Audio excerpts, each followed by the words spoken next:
আপনার দেশকে আমাকে চাকরি দিতে পারবে? ধরেন, হ্যান্ডকাপ করেন, এক্ষুনি ধরেন, আমি যাবো জেলে। আসসালামু আলাইকুম দর্শক শ্রোতা, কেমন আছেন? আশা করি সবাই ভালো আছেন। শুরুতে ছোট্ট একটি ভিডিও ক্লিপ দেখিয়েছি, সম্পূর্ণ ভিডিও আপনাদেরকে দেখাবো এখানে কি ঘটেছিল। এখানে যে ঘটনাটি, রাস্তার মাঝে যে ফুটপাতের দোকানপাট ছিল, এই দোকানপাটগুলা ভেঙে দেওয়ার জন্য ম্যাজিস্ট্রেট উপস্থিত থাকে আর এখানে ভেঙেও দেওয়া হয়। একটি ছেলে এখানে এসে ম্যাজিস্ট্রেটের সাথে খুব খারাপ বিহেভ করে, তারপর পুলিশ তাকে আটক করে। কিভাবে আটক করে নিয়ে যাচ্ছে আপনারা ভিডিওটি দেখলে অবশ্যই বুঝতে পারবেন। তো চলুন এই ভিডিওটি দেখুন এবং কি আপনার মতামত অবশ্যই কমেন্টে লিখে জানাবেন। আপনার দেশকে আমাকে চাকরি দিতে পারবে? ধরেন, হ্যান্ডকাপ করেন, এক্ষুনি ধরেন, আমি যাবো জেলে।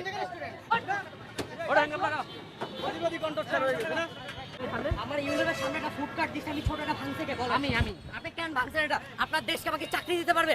আমি এজ আ স্টুডেন্ট, আমি গ্র্যাড হয়ে যদি আমার এই ফুডকার্টে রাস্তার ব্যবসা নামা লাগে, হ্যাঁ ধরেন, হ্যান্ডকাপ করেন, এক্ষুনি ধরেন, আমি যাবো জেলে। আমি মোহাম্মদপুর সরকারি কলেজ থেকে ইন্টার কমপ্লিট করছি, জাহাঙ্গীরনগর এক্সাম দিচ্ছি, তাড়াতাড়ি আমার ফ্যামিলি চলতে পারতেছে না, আমার রাস্তা নামা লাগছে ব্যবসা করতে। আপনারা যে ভাঙছেন না কি ম্যাজিস্ট্রেট, আমার এটা ভাঙবে কেন? আমার টাকা পয়সা দিয়ে আপনার, আমি কি কান্না দিচ্ছি না দেশে চুরি করছি না ছিনতাই করছি? আমি কি দেশে চুরি ছিনতাই করছি? আপনি আমার কার্ড ভাঙবেন কেন? আপনি আমার কার্ড ভাঙবেন কি হইল? ধরো না,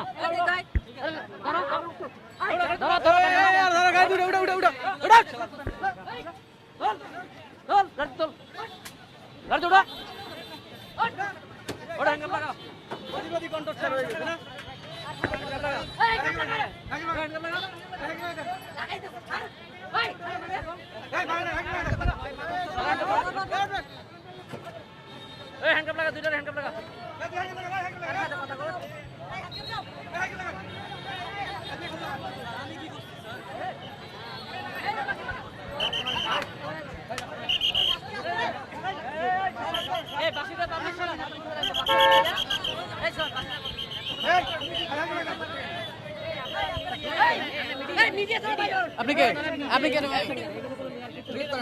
ইয়া থেকে ডিলিট করেন।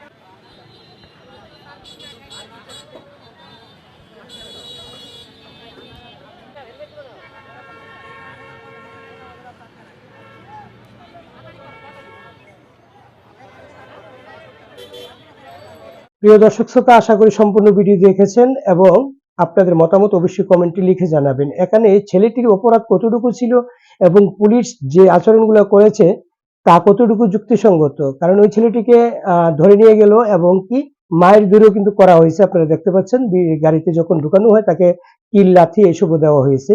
তবে এই ছেলেটি তো জাস্ট প্রতিবাদ করেছে, কেননা এখানে এই ছেলেগুলা রাস্তাতে দোকানদারি করতো আর সেই দোকানগুলাই কিন্তু ভেঙে দেওয়া হয়েছিল। ওই বিষয়টা নিয়ে কিন্তু ছেলেটা কথা বলেছে, কারণ কথা বলার অধিকার তো প্রত্যেকটি মানুষেরই থাকে। সো এখানে আমি বুঝতেছি না আসলে কি হয়েছে বা অপরাধ কতটুকু করে ফেলেছে, যাকে সে পুলিশ তাকে মাইরা গাড়িতে উঠিয়ে নিয়ে গেল। এবং কি শুধু একজন না, দু তিনটা ছেলেকে কিন্তু এখানে উঠিয়ে নিয়ে গেছে, আমরা দেখতে পাচ্ছি ভিডিওতে। সো আপনাদের মতামত কমেন্টে লিখুন এবং পরবর্তী ভিডিও দেখার জন্য অপেক্ষা করুন। দেখা হচ্ছে অন্য কোনো ভিডিওতে। ততক্ষণ ভালো থাকুন, সুস্থ থাকুন, আল্লাহ হাফেজ।